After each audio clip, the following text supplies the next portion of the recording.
My name is Monica, and I'm 61 years old. Last night, my own son hit me until I bled over a bowl of unsalted soup. While I was left on the kitchen floor wiping up my own blood with an old rag, he calmly went to his room, closed the door, and fell asleep as if nothing had happened, as if hitting his own mother were the most normal thing in the world. This morning, I woke up with a sore body, bruises on my arms, and a cut on my lip that still hurts when I talk. But what hurts the most isn't the physical pain, it's the humiliation. It's knowing that my own son, the one I raised with so much love, the one I gave everything to, sees me as his personal maid. It's knowing that my only purpose in this world is to serve him and keep quiet. I got up at 5 in the morning just like every other day. Ethan was already awake, sitting at the kitchen table in his impeccable gray suit, scrolling on his phone. He didn't even look at me when I entered. He just said, without looking up, "Breakfast! Hurry up! I have an important meeting." It was as if nothing had happened, as if he hadn't screamed at me the night before, calling me worthless, useless, and saying that if I weren't his mother, he would have thrown me out on the street.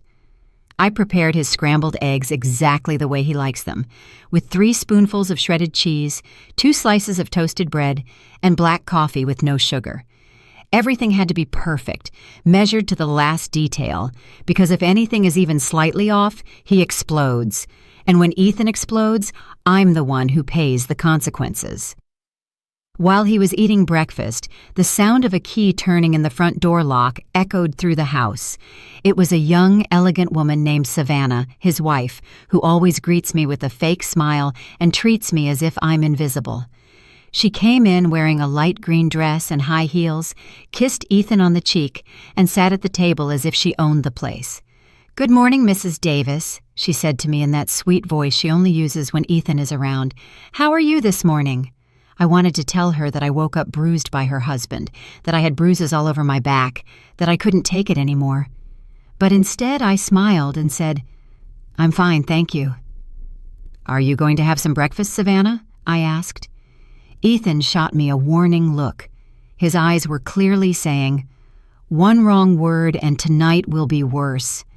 Then he added, with that fake smile he only uses when he has an audience, "Look, Mom, I bought you this new makeup. It's perfect for covering those little scrapes you got when you tripped last night." Yes, little scrapes. That's what he calls what he did to me, as if it were an accident, as if I had tripped and fallen on his fist all by myself. I took the makeup without saying anything. It was an expensive foundation, the kind that costs more than $50. He probably bought it with my retirement money because he manages my entire bank account. He says it's for my own good, that at my age, I can't handle money on my own anymore. The truth is, I haven't seen a single penny of my own pension in 2 years. Savannah was looking at him with those shining eyes of admiration. "You're so thoughtful, honey. Always taking care of your mom."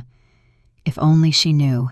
If only she knew that her perfect husband, that successful executive who handles million-dollar accounts at the office, comes home every night to take out his frustration on me. After breakfast, Ethan put on his red tie, grabbed his briefcase, and whispered in my ear while Savannah was touching up her makeup. "Remember what we talked about last night? If you ever open your mouth, if you tell anyone what happens here, you're going to regret it. No one will believe you. You're just a crazy old woman living off her son's charity."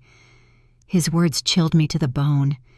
They left together, holding hands, like the perfect couple they pretend to be. I watched them from the window as they got into Ethan's new car, a black sedan that cost more than $400,000. My money, all of it bought with my money. When the house fell silent, I sat in the kitchen and started to cry. Not tears of sadness, but of rage, of helplessness, because I know I have to do something, but I don't know what.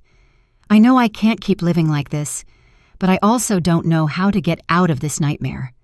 I sat in that silent kitchen for hours, watching the sunlight slowly make its way across the floor tiles. This house used to be my sanctuary. I bought it 30 years ago with the money I saved working as an executive secretary at the law firm of Sullivan and Associates. 40 years of my life dedicated to that job, getting up at 5 in the morning, always on time, organizing the lives of others. I never imagined I'd end up a prisoner in my own home. It all started 3 years ago when Ethan divorced his first wife. He showed up at my door one night with a suitcase in his hand and that look of a lost boy that always melted my heart. "Mom, I need to stay here for a while, just until I sort out my financial situation." He told me the divorce had left him bankrupt, that he had lost his house, that he had nowhere to live. I, like the foolish mother I've always been, opened my door and my heart. "Of course, son. This is your home too." How naive. I didn't know I was inviting the devil to live with me. The first few months were normal.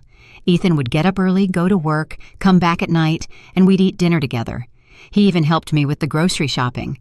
I thought we would finally have the mother-son relationship I'd always dreamed of. But little by little, things started to change. First, it was small comments. "Mom, this food is too salty." "Mom, why don't you clean the bathroom better?" "Mom, your clothes are too wrinkled. It's embarrassing." Comments that hurt, but that I justified by thinking he was just stressed from the divorce. Then he started getting into my finances. "Mom, at your age, you shouldn't be handling so much cash. It's dangerous. Let me help you with your accounts." And I, like the idiot I am, gave him access to my bank account. It's just to help me, I thought. He's my son. He would never hurt me. How wrong I was. In 6 months, Ethan had completely taken over my money. My monthly $1,200 pension went directly to his account. He gave me $20 a week for personal expenses, as if I were a child receiving an allowance. When I asked him about the rest of the money, he would say, "Mom, I'm investing your savings to help them grow. Trust me." Then Savannah came along, a woman 25 years younger than him, with a perfect smile and an ambition you could spot from a mile away. Ethan met her at his office, where she worked as a marketing assistant. 6 months later, they got married in a ceremony that cost over $100,000. My money, of course. Since Savannah came into our lives, everything got worse. Ethan started treating me like the housemaid. "Mom, make dinner for Savannah and me. Something elegant. She's used to fine things." "Mom, clean the guest bathroom. Important people are coming over." "Mom, wash this shirt by hand. It's too expensive for the washing machine." And I always obeyed. I obeyed because I was afraid he'd get angry, afraid he'd follow through on his threat to kick me out of my own house. Because even though the house is legally mine, Ethan convinced me to put his name on the deed too, for security, he said. "Mom, just in case something happens to you." The violence started a year ago. At first, it was accidental pushes, then pinches on my arm when I didn't do something the way he wanted. "You're driving me crazy, Mom. You're too slow." Then it escalated to hits on the shoulder, slaps when the food wasn't to his liking, and punches to my back if I wasn't cleaning fast enough. But last night was different. Last night, he crossed a line I never thought he would cross. I had prepared vegetable soup for dinner. It was a Tuesday, and we always have a light meal on Tuesdays. I carefully set the table, served the toasted bread and the hot soup. Everything was perfect. Ethan came home tired from the office, sat at the table without greeting me, took the first spoonful, and his face changed. "What the hell is this?" he yelled, spitting the soup back into the bowl. "It has no salt. It's as bland as water." I immediately apologized. "I'm sorry, son. I forgot the salt. Let me add a little." But it was too late. Ethan stood up from the table like a wild animal, grabbed the bowl of soup and threw it in my face. The hot liquid burned my cheek. Pieces of porcelain cut my lip. "You're useless," he screamed, grabbing my arm so hard I knew it would leave a bruise. 40 years working as a secretary, and you can't even make a decent soup. You're pathetic. He shoved me against the kitchen wall. My head hit the tile, and I saw stars. But he didn't stop there. He slapped me so hard, my ear buzzed for hours. Then another one, and another one after that.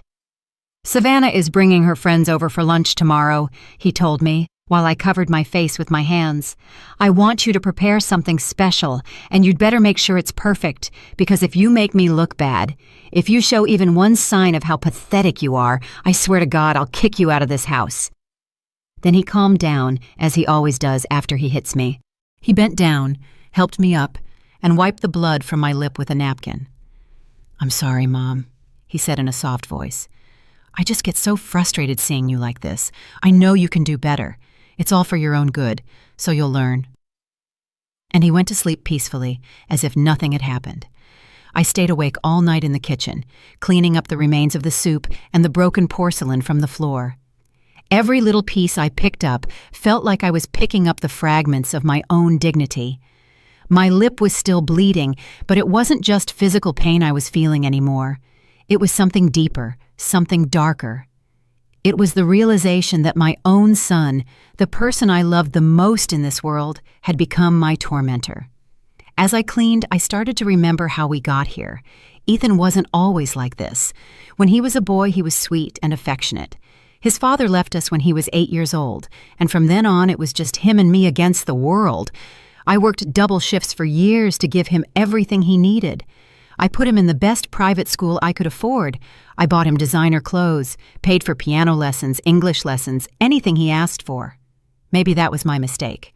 Maybe I spoiled him so much that he never learned the value of respect, of effort, of real love. I always gave him everything on a silver platter without asking for anything in return.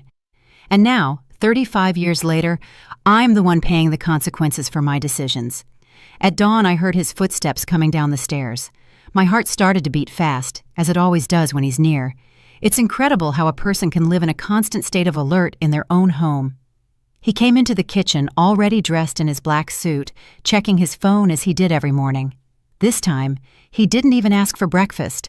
He just sat and waited for me to serve it to him. I prepared his scrambled eggs, his black coffee, his 2 slices of toasted bread, all in absolute silence. He ate while answering emails, as if I were invisible.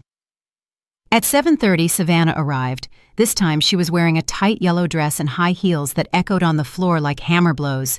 She looked radiant, as always.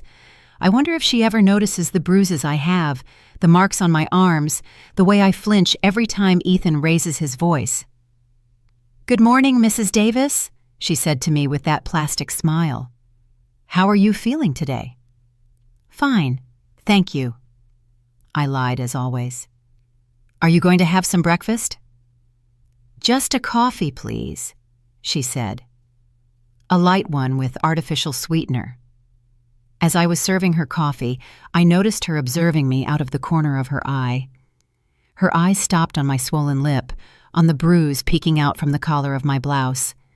For a moment, I thought she might say something, that she might ask what had happened to me, but instead, she simply looked away and went back to her phone. Ethan finished his breakfast and looked at me intently. "Remember what I told you last night, Mom? Savannah is bringing 3 of her friends over for lunch. I want you to prepare something special. Seafood pasta, Caesar salad, desserts, and buy some white wine. The good stuff, not that cheap garbage you're used to buying." He gave me 3 $20 bills as if it were a great generosity. $60 to prepare a lunch for 5 people with what he spends on a single shirt. "And one more thing," he added, leaning in to whisper in my ear while Savannah wasn't looking. "Put on that makeup I bought you. Cover those marks well. If any of her friends ask anything strange, if they make any comment about your appearance, you're going to regret it. Do you understand me?" I nodded, feeling my hands tremble slightly. He smiled, kissed my forehead like the perfect son he pretends to be, and they left together. As soon as the door closed, I collapsed into a kitchen chair. $60 for an elaborate lunch. Fresh seafood costs at least $30 a pound. The good wine? Another $20. How am I supposed to work miracles with so little money? But it wasn't just the money that was distressing me.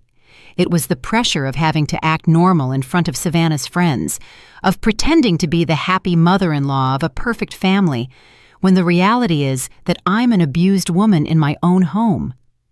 I looked at myself in the bathroom mirror and hardly recognized myself. My lip was swollen and purple. There was a small cut at the corner of my mouth.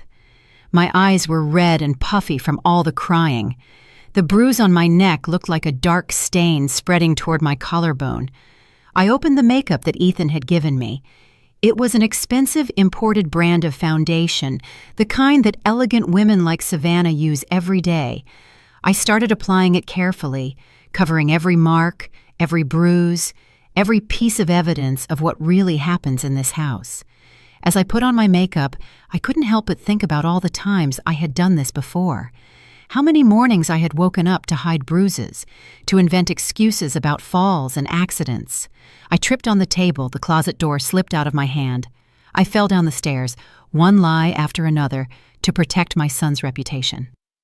I went out to do the shopping with my list in hand and my perfectly made-up face. At the supermarket, I tried to stretch those $60 as far as I could. I bought frozen shrimp instead of fresh prawns, the cheapest brand of wine that wasn't terrible, pasta on sale, every single penny counted. As I waited in line to pay, an older woman approached me. It was Clarice, my next-door neighbor, a widow in her 60s who has always been kind to me. "Hello, Monica," she said with a warm smile. "How are you doing, dear? I haven't seen you in the yard lately." "Hello, Clarice," I said. "I'm fine, thanks. I've just been really busy with stuff around the house." She looked at me intently, and I noticed her eyes linger on my lip despite the makeup. "Did you hurt your mouth?" she asked with genuine concern. My heart started to race. "No, it's nothing," I lied. "I just bumped into the closet door last night. You know how clumsy I am." Clarice frowned but didn't push it. "Well, if you ever need anything, you know where I live. I'm always home in the afternoons." Her words went straight to my heart.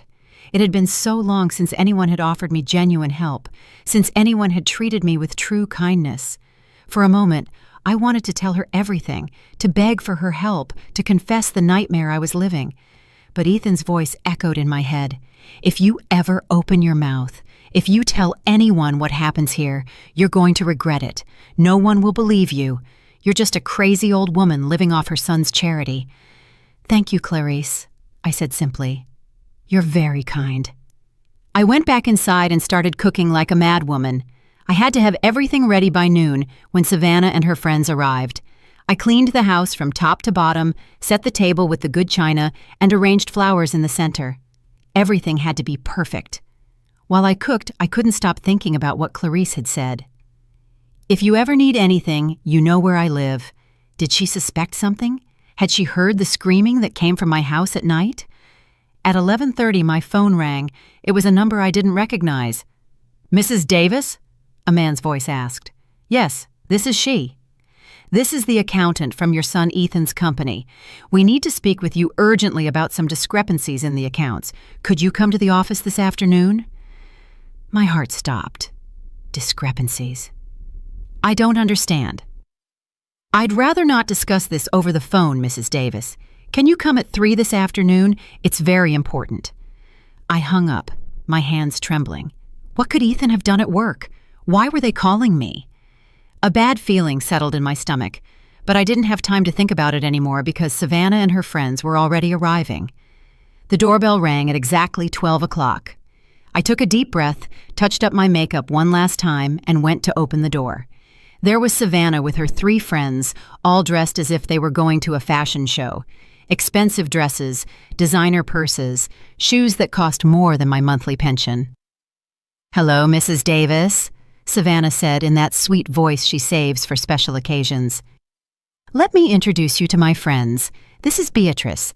She works in human resources. This is Brenda from the marketing department, and this is Evelyn from legal." My heart nearly stopped when I heard Evelyn's name. It couldn't be a coincidence.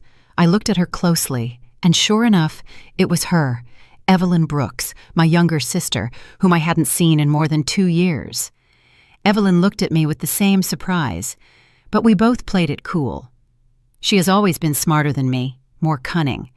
She immediately understood that something strange was going on, especially when she saw my made-up face and my nervous demeanor.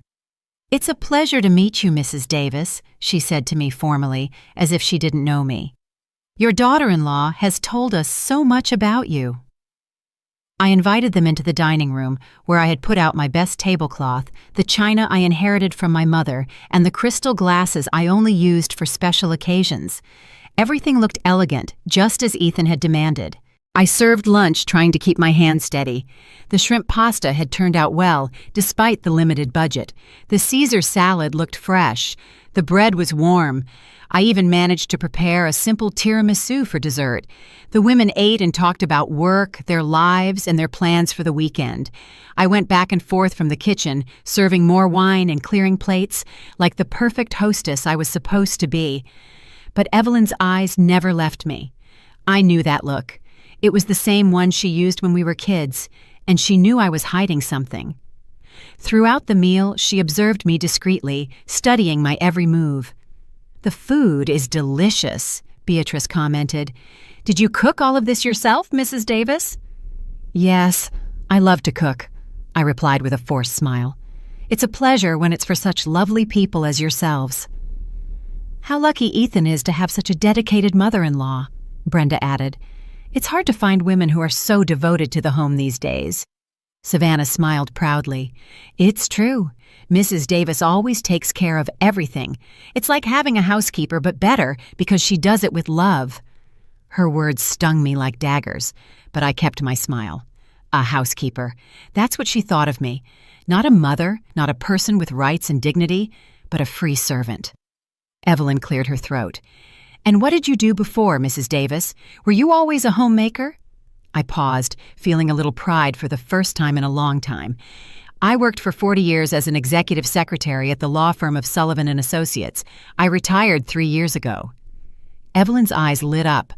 Sullivan & Associates was one of the most prestigious firms in the city, where she had worked as an intern during her law studies. "How interesting!" she exclaimed. "I know that firm. They have a very good reputation. You must have met a lot of important people in all those years." "I did," I said with a more genuine smile. "I met judges, prosecutors, important lawyers. I even helped with some big cases. Mr. Sullivan always said I was indispensable." Savannah looked uncomfortable with the direction of the conversation.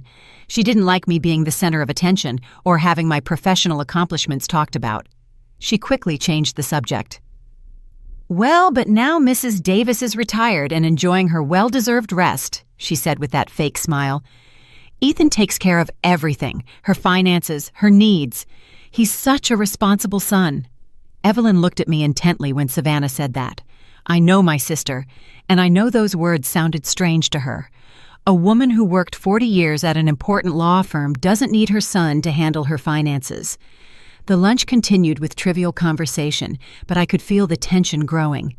Evelyn kept watching me, and I knew she had noticed something was off. When I went to the kitchen for the dessert, she followed me. "Do you need any help?" she asked, but she was really looking for a moment to talk to me alone. "No thanks, everything's under control," I replied, avoiding her gaze. "Monica," she said in a low voice, using my real name for the first time that afternoon. "Are you okay? You seem different." For a moment, all my defenses came down. I wanted to hug her, tell her everything, beg her to help me. But at that moment, I heard Ethan's keys in the front door. He had come home from work earlier than usual. "Everything's fine, Evelyn," I said quickly. "I'm just a little tired." Ethan came into the dining room with that perfect smile he uses when he has visitors. He greeted the women elegantly, kissed Savannah on the cheek, and looked at me with approval. The lunch had gone well, just as he had ordered. "How are the most beautiful ladies from the office doing?" he said with that fake charisma he uses in public. "I hope my mother took good care of you." "Excellently," Beatrice replied. "Your mother is charming." Ethan put his hand on my shoulder, and I tensed up automatically. He felt my reaction and squeezed a little harder, a silent warning. "She's the best mother in the world," he said, but his fingers were digging into my shoulder through my blouse.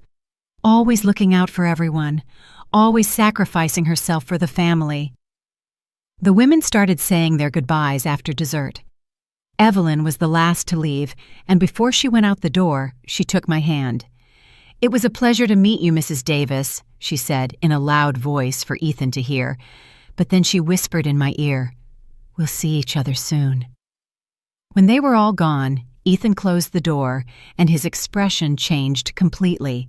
The mask of the perfect son disappeared, and he was the monster He always was, again. "You did well," he said to me coldly. "For once, you didn't embarrass me." It wasn't a compliment. It was a confirmation that I had fulfilled my duties as a servant. While I was picking up the dishes and cleaning the dining room, he went to his room to change his clothes.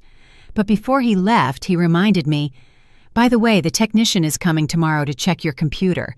He says you've been browsing some strange websites." My blood ran cold. I didn't have my own computer. I only used his when I needed to. And the only strange things I had looked up lately were websites about domestic abuse, shelters for battered women, and helplines. He knew I had been looking for information. He knew I was considering asking for help. Just then my phone rang. It was the accountant from Ethan's company again. "Mrs. Davis, can you come in at 3 this afternoon? It's urgent." I looked at the clock. It was 2:15. Ethan was in his room, probably taking a nap. It was my chance. "Yes," I said in a low voice. "I'll be there." I grabbed my keys, my purse, and quietly left the house. I didn't know what was waiting for me at that office, but I had a feeling my life was about to change forever. As I walked toward the bus stop, I remembered Evelyn's words, "We'll see each other soon." My sister had noticed something, and for the first time in a long time, I felt a small spark of hope. The office building where Ethan worked was one of those modern downtown skyscrapers, all glass and steel, that commanded respect from the street. I had never been there before. For all these years, my son had kept his work life completely separate from me, as if it were a secret I shouldn't know. I went up to the 18th floor, where the offices for Northern Business Corporation were. The receptionist, a young woman with a professional smile, directed me to the accountant's office. My heart was beating so fast I thought everyone would hear it. "Mrs. Davis!" A man in his 50s with glasses and a formal suit greeted me. "I'm Adrian Castillo, the general accountant for the company. Thank you for coming so quickly." I sat in front of his desk trying to seem calm, although I was trembling inside. His eyes held a seriousness that made me even more nervous. "Ma'am, I need to ask you some questions about your bank account," he began, opening a folder full of documents, specifically about some movements we've detected in the last few months. "I don't understand," I said with a trembling voice. "What does my account have to do with the company?"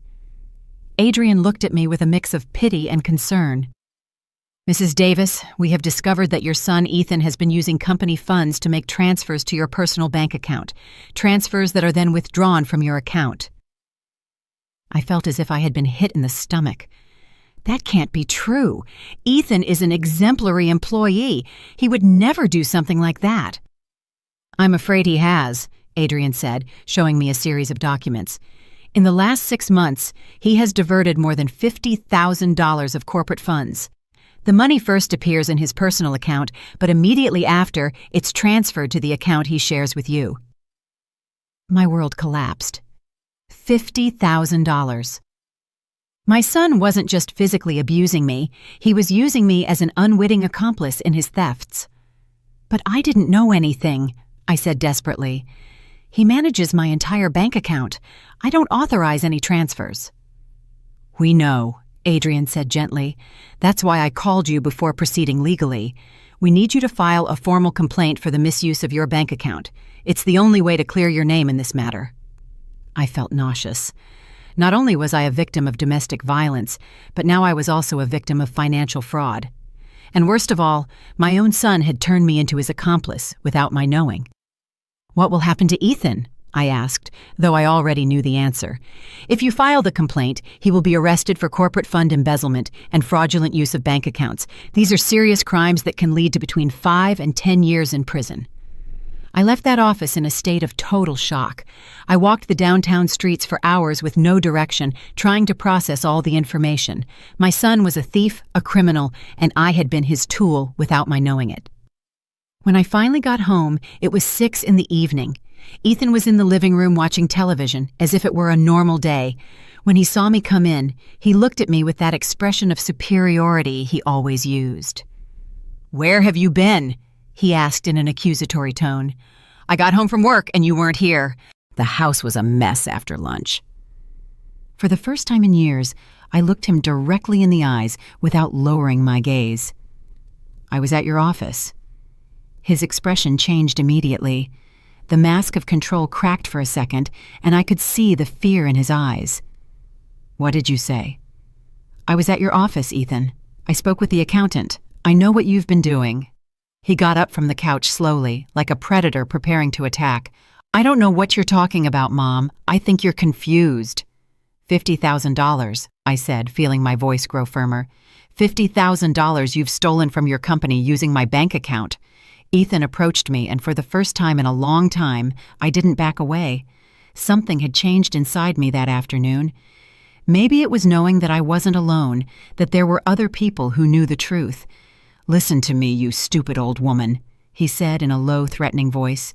You have no idea what you're saying. That money is mine by right. You owe me for everything I've invested in you over these years. The food you eat, the roof over your head, the clothes you wear. With my own money, I replied. My pension, my savings, the money I earned working for 40 years. He grabbed my arm, but this time I didn't stay quiet. Let go of me! I screamed with all the strength I had. He was so surprised by my reaction that he actually let go.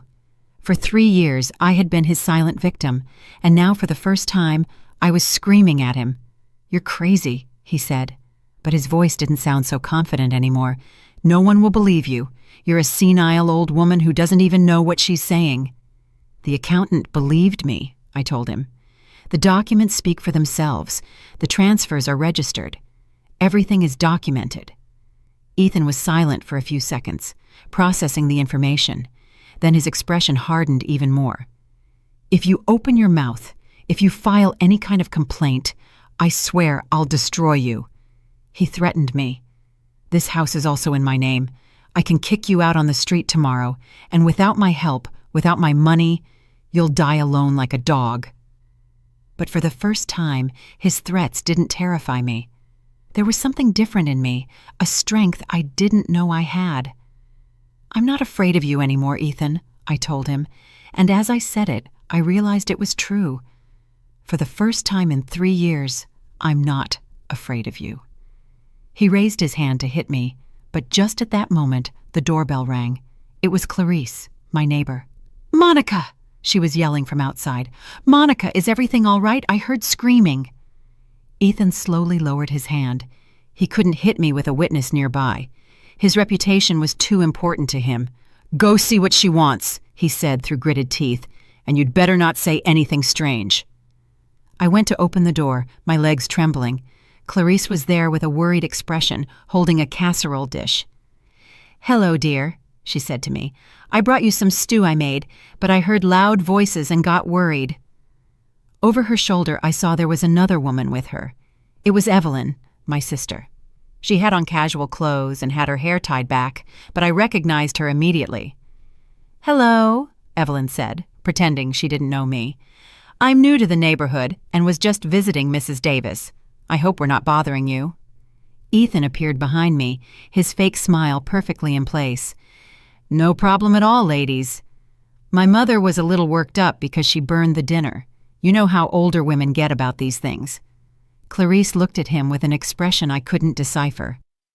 Right, she said. Well, Monica, here's the food. And remember, if you need anything at all, I'm right next door. Evelyn looked me straight in the eyes. Yes, Mrs. Davis. Anything you need, day or night. When they left, Ethan slammed the door shut. Damn nosy old women, he muttered. But this isn't over. Tomorrow, we're going to the bank together, and you're going to sign all the papers I tell you to. You're going to retract the complaint you probably already filed, and you're going to say it was all a big misunderstanding. No, I said simply. What do you mean, no? I'm not going to sign anything. I'm not going to retract any complaint, and I'm not going to be an accomplice in your thefts anymore. Ethan looked at me with a rage I had never seen before. It was as if he had finally taken off all his masks and was showing me his true nature. Fine, he said with a calm that scared me more than his shouting. If that's how you want to play, we'll play. But I'm warning you, When I'm done with you, you're going to wish you were never born." I didn't sleep at all that night. Ethan was locked in his room, but I could hear him talking on the phone for hours. I didn't know what he was planning, but I knew I had to be prepared for the worst. At 3 a.m, I heard a strange noise in the yard. I peeked out the window and saw a figure moving among the bushes. It was Clarice, and she seemed to be setting something up near my window. The next day, I realized what she had done. She had placed a small security camera pointed at my house, hidden among the plants. My neighbor knew something bad was happening and was documenting everything. The next day dawned gray and rainy, as if the weather was reflecting the storm brewing in my life. Ethan got up earlier than usual, at 5 a.m. I heard him moving around the house, talking on the phone in a low voice, preparing something that had me on edge. When I went down to the kitchen, he was already dressed in his best suit, the black one he wore for the most important meetings. His hair was perfectly combed, his tie impeccable. He looked like the successful executive everyone believed he was, not the monster living under my roof. "Good morning, Mom," he said to me in a voice that was strangely sweet, almost sing-song. "I hope you slept well." That sweetness gave me goosebumps. I knew my son well enough to know that when he was acting nice, it was because he was planning something terrible. "Yes," I lied, serving him his coffee as I did every day. "Good," he said, smiling in a way that didn't reach his eyes, "because today is going to be a very special day. I've been thinking about our conversation from yesterday all night." He sat at the table and began to eat breakfast calmly, as if we were a normal family. But there was something about his attitude that kept me on high alert. "I've decided that you're right," he continued. "Maybe I've been too hard on you. After all, you're my mother, and you deserve respect." His words completely confused me. Ethan admitting he had been wrong, asking for forgiveness. It was so out of character that I immediately knew it was a trap. "That's why," he continued as he spread butter on his toast, "we're going to go to the bank together today. We're going to clear up this whole misunderstanding with my company. You're going to explain that you authorized all the transfers, that you knew exactly what was happening with your money." There it was, the real reason for his fake kindness. "I'm not going to do that, Ethan," I said, trying to keep my voice steady. His smile slowly faded. "Of course you are, Mom, because if you don't, some very unpleasant things are going to happen." "Are you threatening me?" "No, Mom," he said, finishing his coffee. "I'm explaining reality to you. Look around you. This house, this table you have breakfast at, the bed you sleep in, the food you eat. All of this is possible because I allow it. And if I don't allow it anymore—" He left the sentence hanging in the air, but the message was clear. He was going to leave me on the street if I didn't obey. "Also," he added, taking out his phone, "I've been thinking about calling some doctors I know, doctors who specialize in older people with mental problems like senile dementia. You know, it's very sad when mothers start making up stories, accusing their own sons of terrible things." I felt my blood run cold. Not only was he threatening to kick me out of the house, but to have me declared insane, incompetent, so that no one would believe my testimony. "There are several witnesses who can confirm your deteriorated mental state," he continued with that cold, calculating voice. "Savannah, for example. I just told her yesterday how confused you've been lately. The friends who came to lunch also noticed something strange about you." It was a lie, but he was so convincing that for a moment I doubted my own sanity. That's how his manipulation worked. He made me doubt everything, even my own perception of reality. "So, we're going to the bank at 10, he said, getting up from the table. "You're going to put on your best dress, you're going to get all fixed up, and you're going to smile while you sign all the papers they put in front of you. Understand?"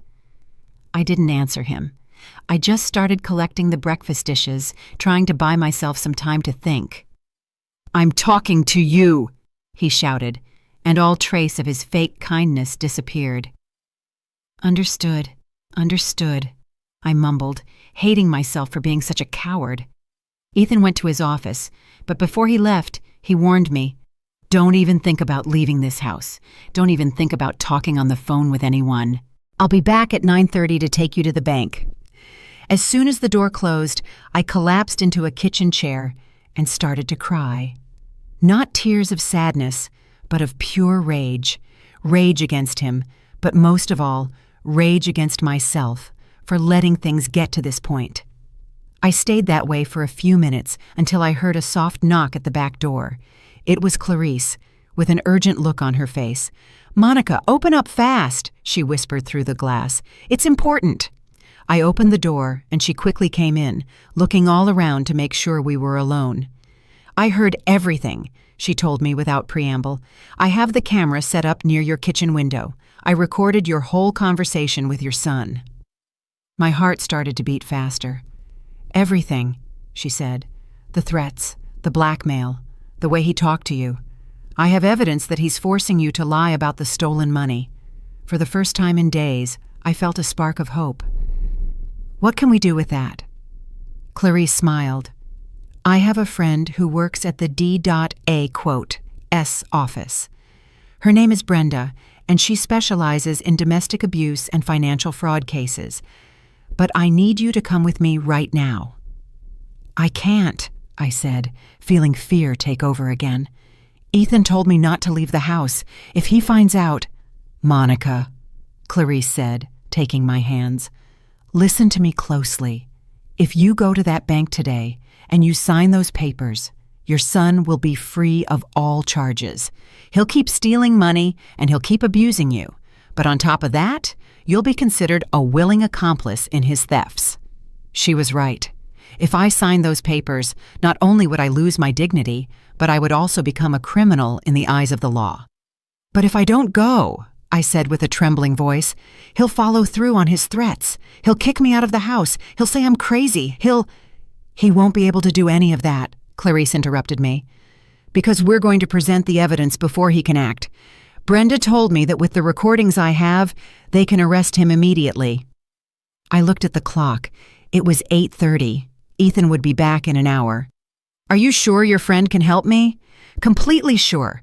But we have to go now, Monica. It's our only chance." I made a decision that would change my life forever. I went to my room, grabbed my purse with my most important documents, and left that house with Clarice. As we walked to her car, I felt something I hadn't felt in 3 years. Courage. For the first time, I was taking control of my own life. The district attorney's office was a typical government building with long corridors and small offices. Brenda turned out to be a woman in her 40s with an intelligent gaze and a way of speaking that inspired confidence. "Mrs. Davis," she said after reviewing the recordings Clarice had brought, "what your son is doing constitutes multiple crimes: domestic abuse, financial fraud, blackmail, and attempted obstruction of justice." "What does that mean?" I asked. "It means we can arrest him today," Brenda replied. "But I need you to file a formal complaint for all these crimes. Are you willing to do that?" I looked at the clock. It was 9:15. In 15 minutes, Ethan would be arriving home to take me to the bank. When he realized I wasn't there, his rage would be uncontrollable. "Yes," I said, feeling my voice grow firmer. "I'm ready to file the complaint?" Brenda smiled. "Perfect. While you fill out the papers, I'll coordinate with the police to have them go and arrest your son. Do you know where he is right now?" "He should be arriving at my house," I said. "He said he'd pick me up at 9:30. "Even better," Brenda said, grabbing her phone. "It's easier to arrest him at a known location." While I was filling out the complaint forms, Brenda coordinated with the police. Clarice stayed with me the whole time, holding my hand, giving me strength.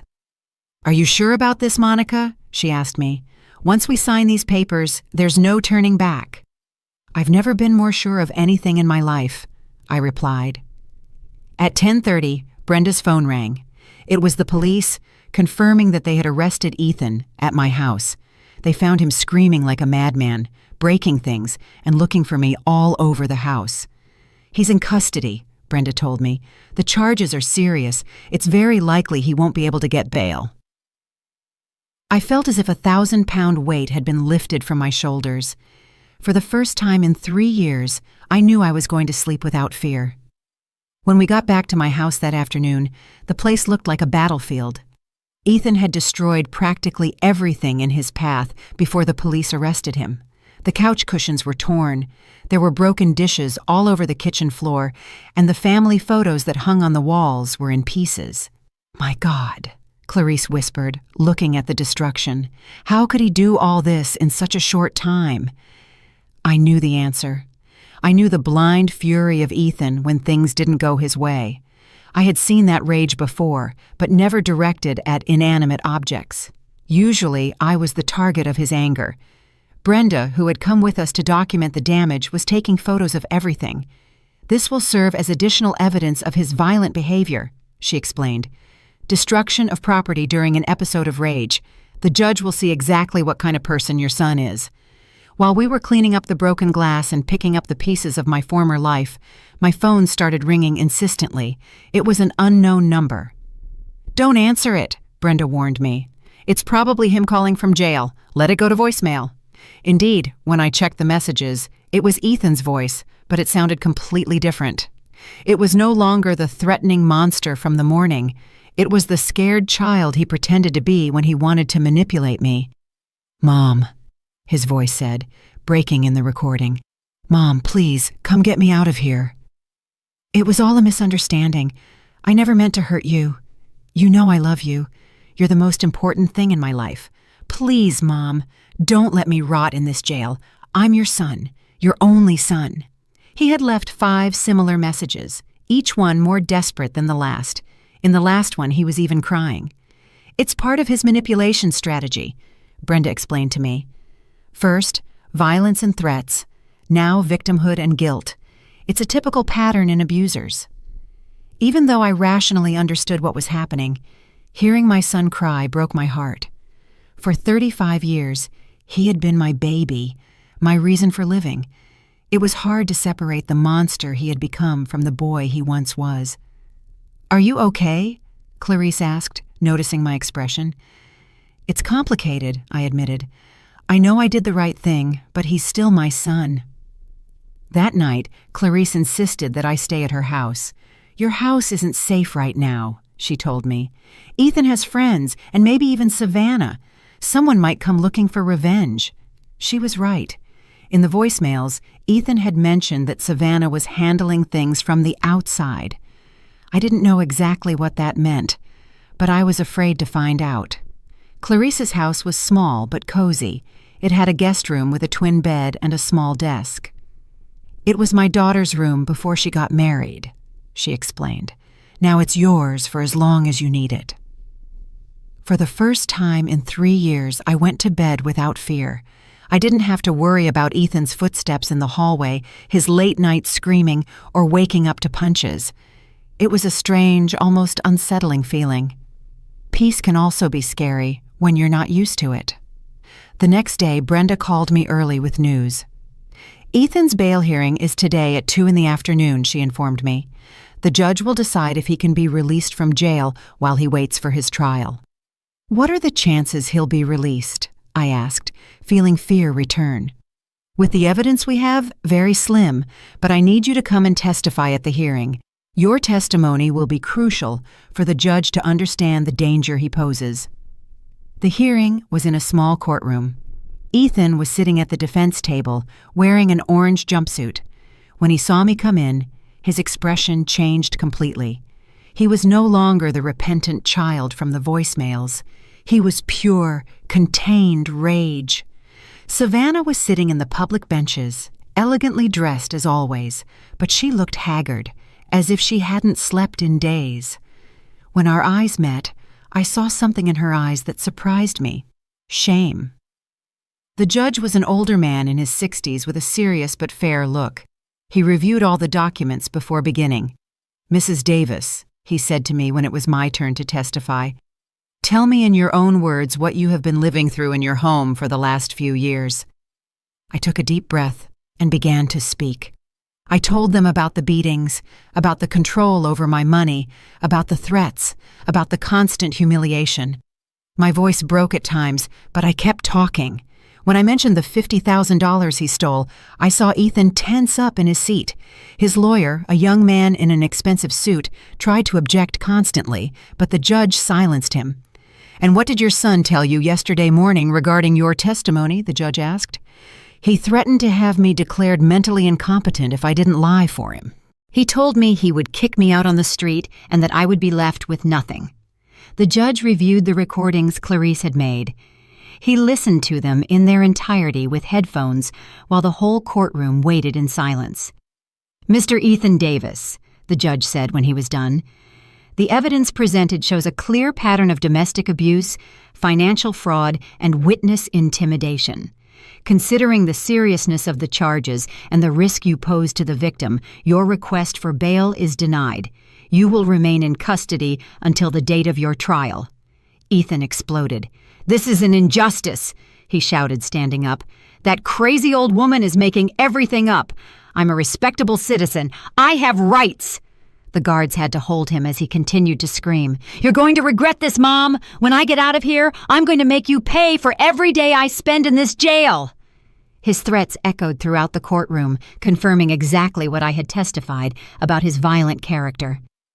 After the hearing, Savannah approached me in the courthouse hallway. "Mrs. Davis," she said in a trembling voice, "I need to talk to you." Brenda and Clarice tensed up, but I signaled to them that I was okay. "What do you want, Savannah?" I asked her.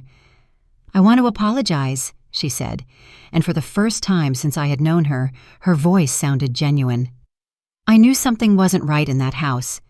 I heard screaming. I saw your bruises. I noticed how you flinched every time he raised his voice." "Then why didn't you ever say anything?" I asked. "Because I was scared," she admitted. "Ethan had threatened me, too.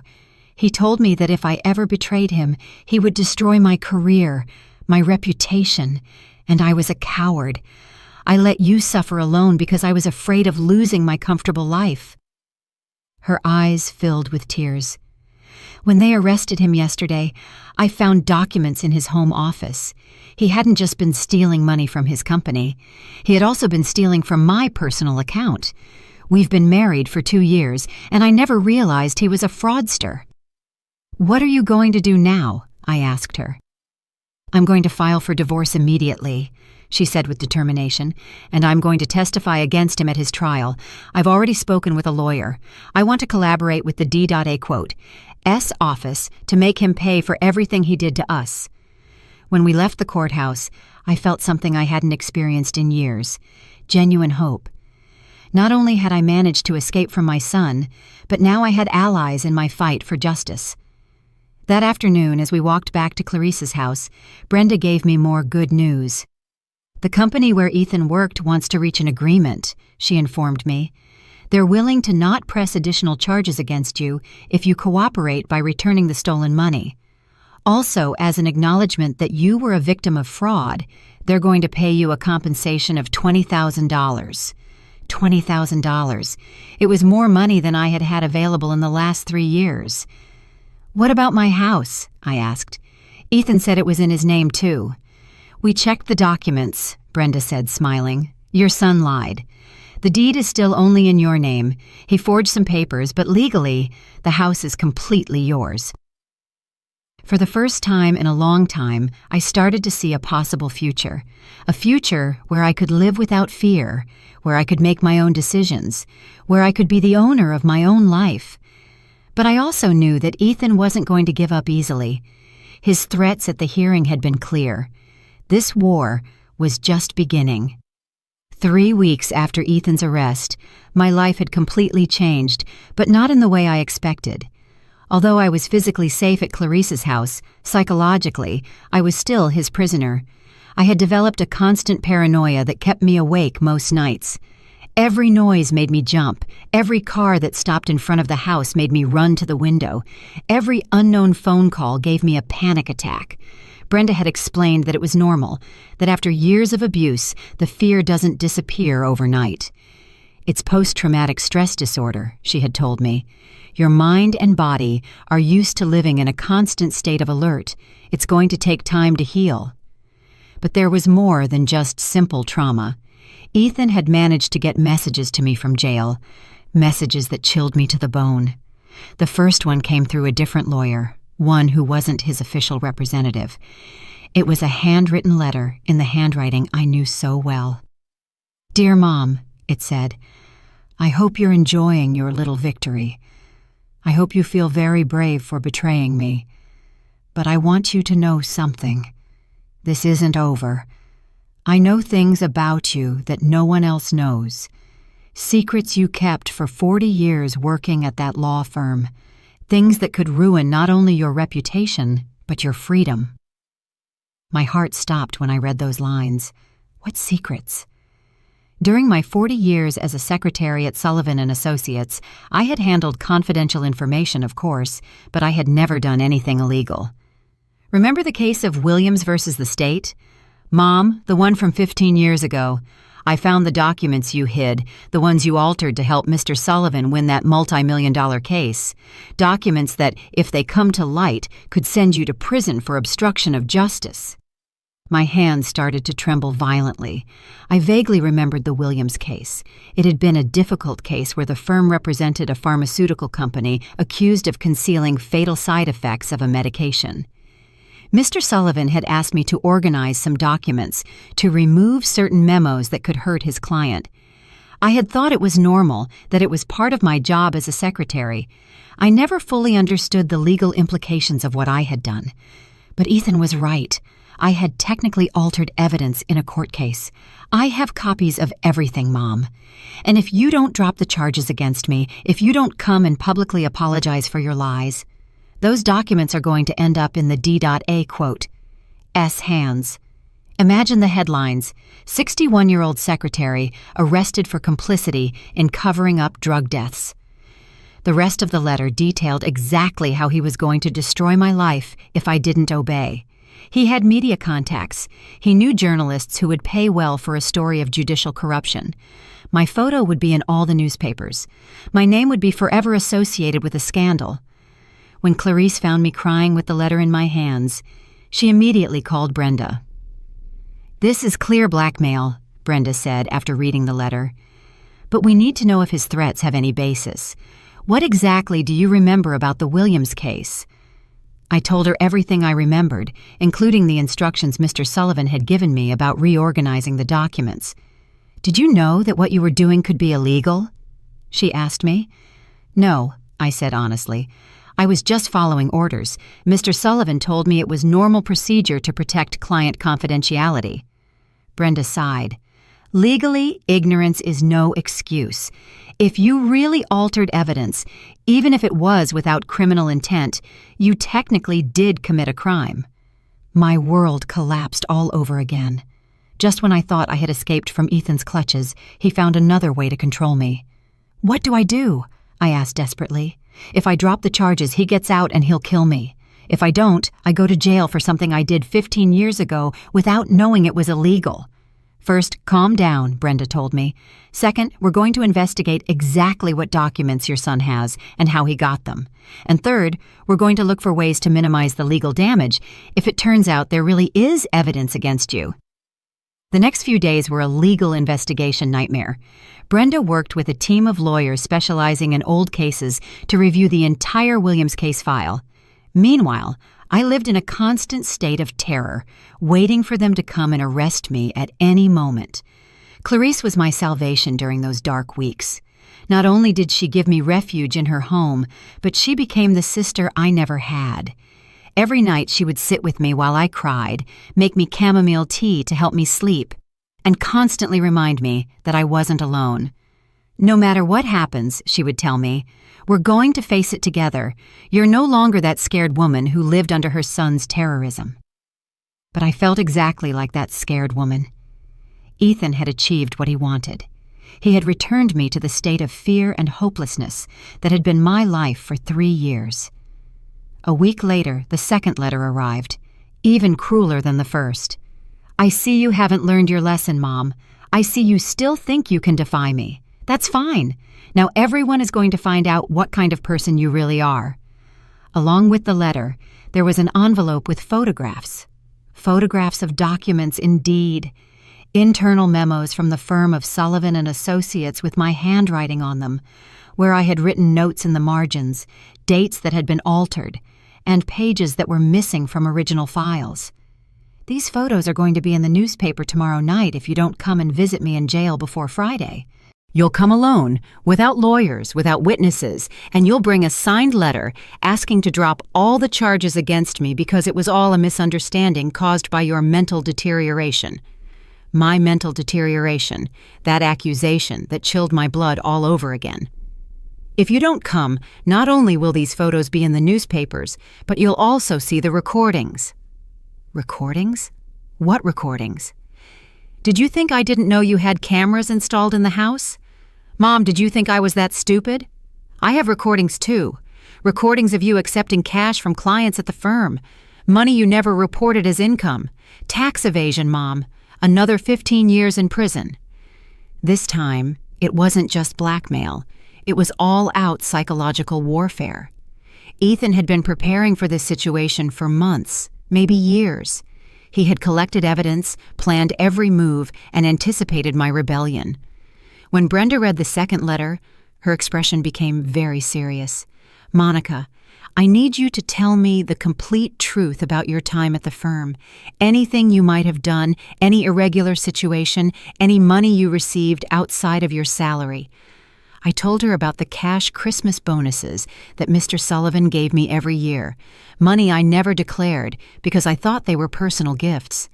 I told her about the times when grateful clients had given me cash tips for special services, money I also never reported because I didn't know I had to. In total, she asked, how much money are we talking about over 40 years?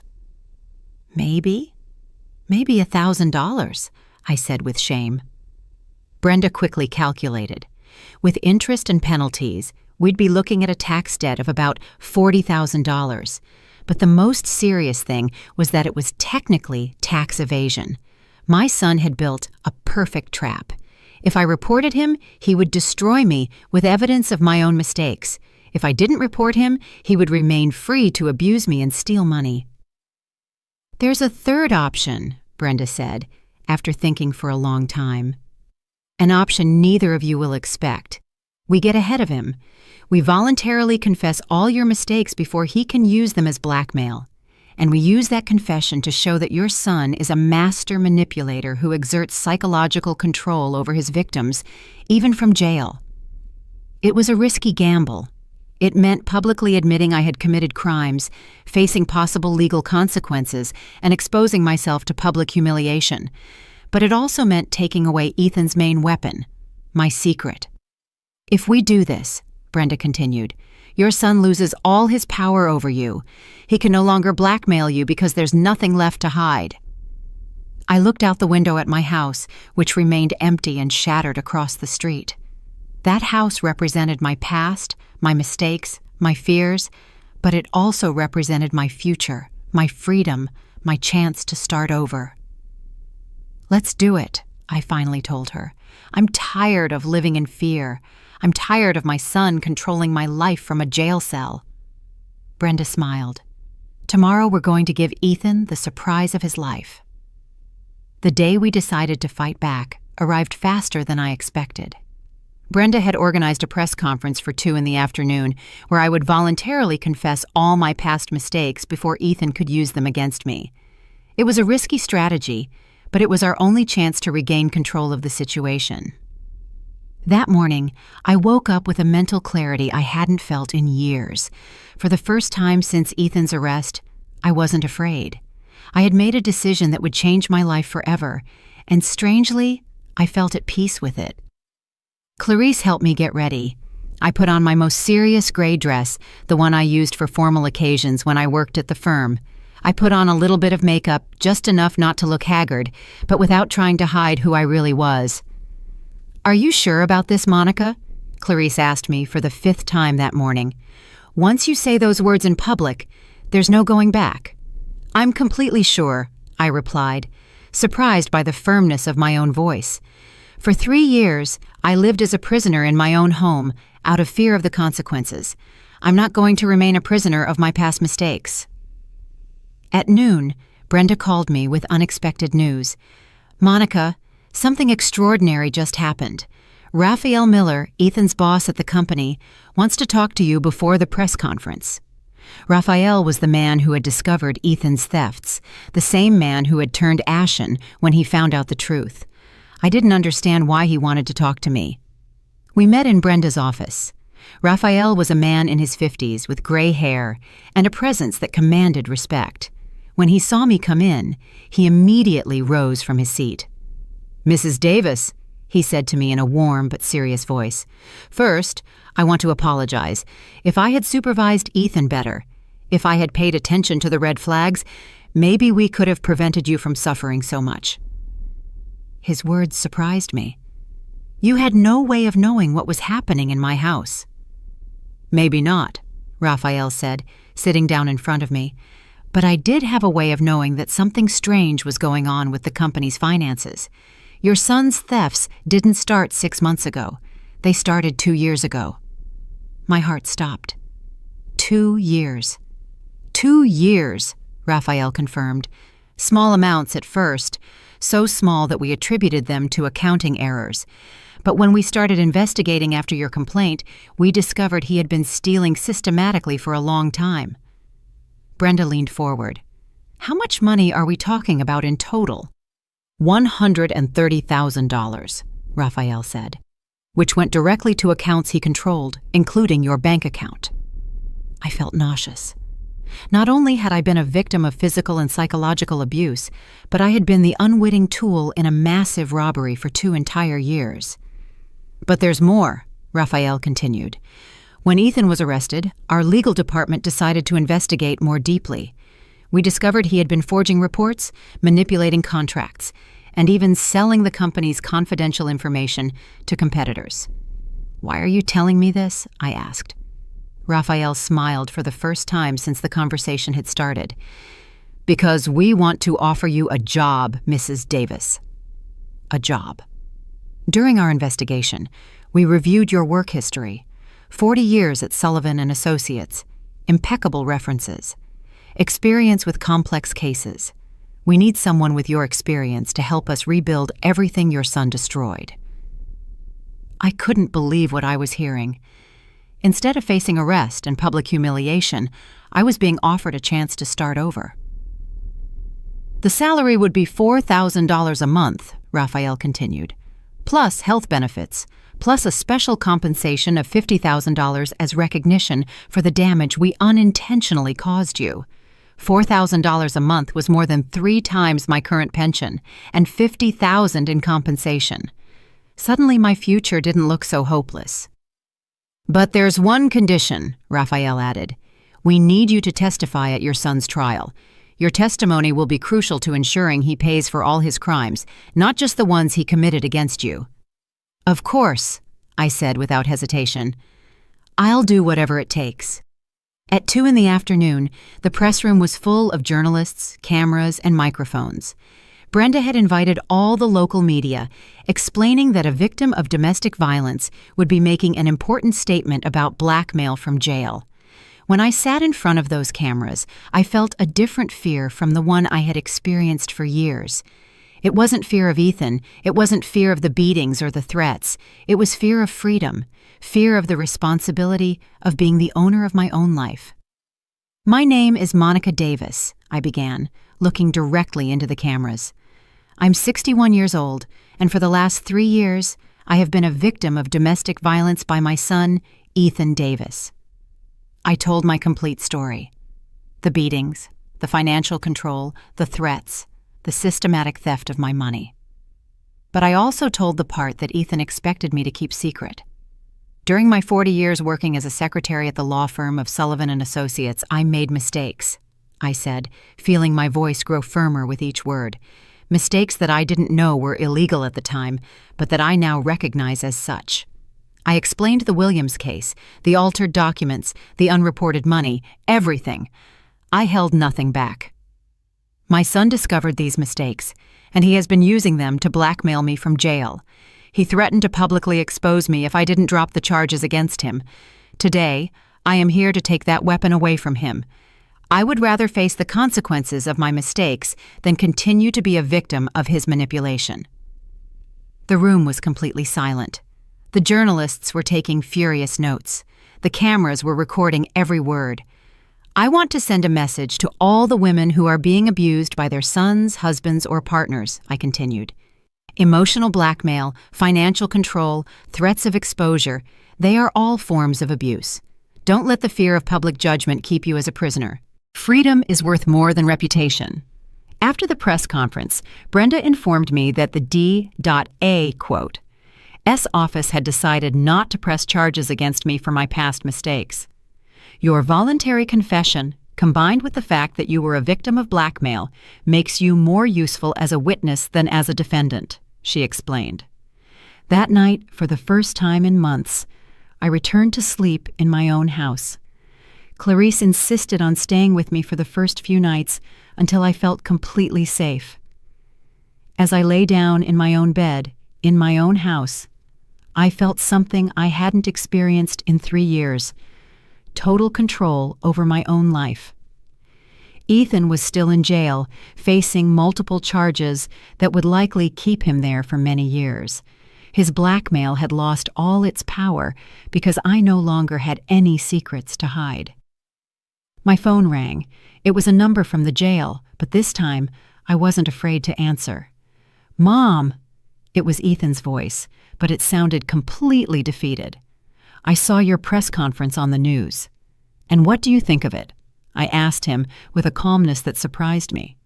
"You destroyed everything," he said, but without anger, only a deep sadness. "You destroyed my last chance to get out of here." "No, Ethan," I replied. "You destroyed that chance when you decided to turn your mother into your victim." There was a long silence on the other end of the line.